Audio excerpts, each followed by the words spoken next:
The electric bill landed in my mailbox like a punch to the gut. I stared at the numbers, muttering, "Why is my bill higher than a downtown bar?" It made no sense. I lived alone in a quiet suburb outside Portland, Oregon, in the summer of 2024. No roommates, no power-hungry gadgets, just a modest house with solar panels, energy-efficient lights, and a backup battery. So why did it look like I was fueling a concert stage? That's when I glanced out my window and spotted it, a neon green extension cord snaking from my outdoor outlet, half buried behind the azaleas, stretching across the fence like a thief's lifeline. I followed it, barefoot on the dewy grass, heart pounding with suspicion.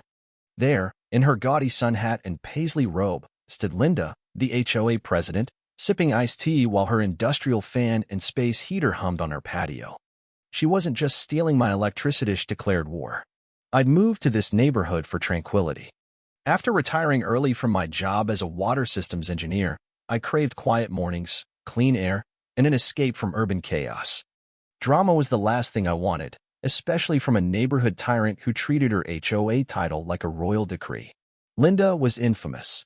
Her clipboard was her scepter, her obsession with roses her crown. She ruled with an iron fist, fining people for crooked mailboxes or unapproved porch decor.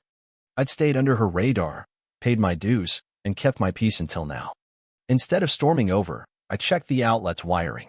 The breaker was tripping from overuse. My smart meter app confirmed it. Daily power spikes from 1 p.m.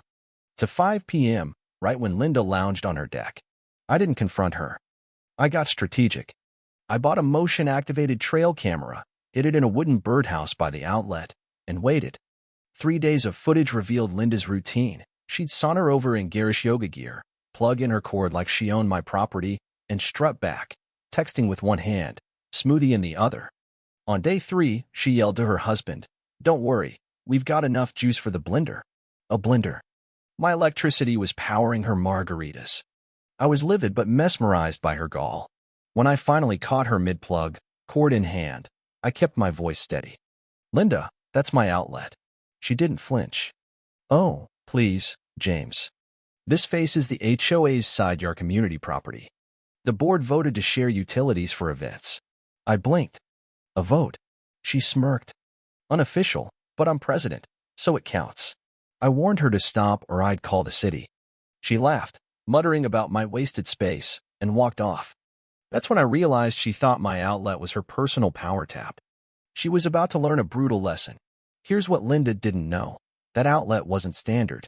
The previous owner, a green tech enthusiast, had rewired it to an auxiliary line tied to the septic system's aeration pump, a custom eco setup I'd maintained with precision.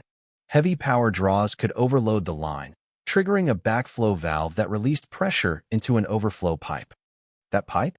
It ran under Linda's backyard, thanks to her unpermitted drainage project from last year. It was a disaster waiting to happen, and Linda was pulling the trigger. I checked the system logs that night. Linda's cords were pushing the septic system to its limit. One more big draw, and the valve would blow. Instead of shutting it down, I tweaked the safety threshold to hold just shy of failure and set a timer. Linda had plugged into a ticking time bomb. The next day, Linda announced her Summer Rose Gala, with glossy flyers boasting music, drinks, and green energy courtesy of neighbor James. I hadn't agreed to anything, but I stayed silent. I calibrated the septic sensors, cleaned my porch chair, poured a cold soda, and started recording.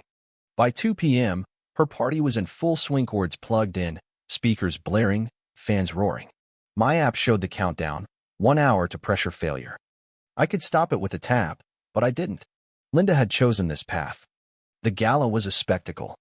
Guests in cocktail dresses mingled under fairy lights. Linda, in a sequin shawl, barked orders at HOA minions.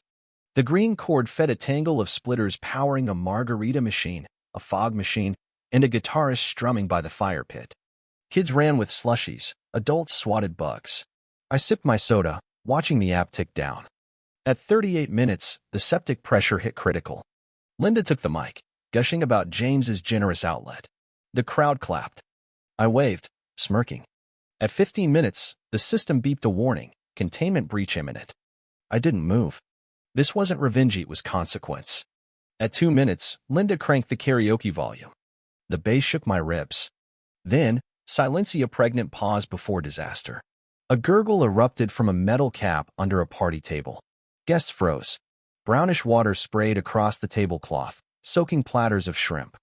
Screams erupted. A second burst hit, flooding Linda's roses and her koi pond. The stench was apocalyptic. Guests gagged, fleeing, trampling her flower beds. The guitarist bolted. Linda stood paralyzed, mic in hand, as the fog machine mixed with septic mist. She slipped in the sludge, landing hard. I didn't cheer. I just watched her empire collapse, every second captured on camera.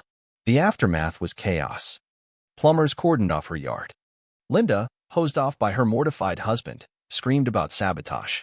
By morning, an HOA violation notice accused me of creating an environmental hazard. She claimed I'd rigged my utilities to attack her. It was absurd, but she doubled down, filing city complaints about my illegal system and citing my truck for abandoned equipment.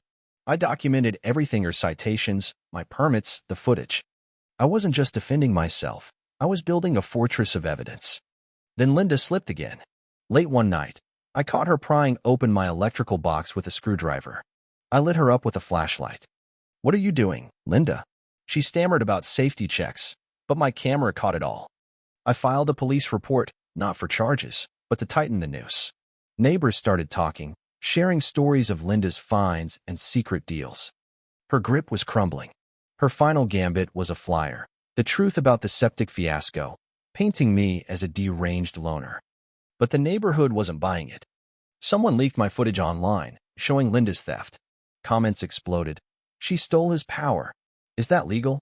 The health department traced creek contamination to her gala, and her unpermitted landscaping made it worse. 2 HOA board members quit. At an emergency meeting, my video played to a stunned crowd. The county revealed Linda's $250,000 fine and an HOA audit. Neighbors revolted, demanding her removal. In court, my evidence crushed her. I won damages, fees, and an HOA apology. Linda was banned from leadership and faced environmental charges. I joined the HOA to rebuild it, adding a Linda clause to limit overreach. Her house went up for sale. She vanished.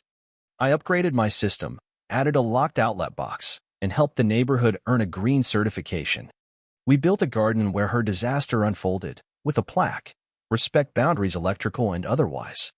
At a barbecue months later, Linda appeared, handing me her court-ordered apology letter. "You could have mailed it," I said. She nodded, eyes tired. "I figured I owed you this."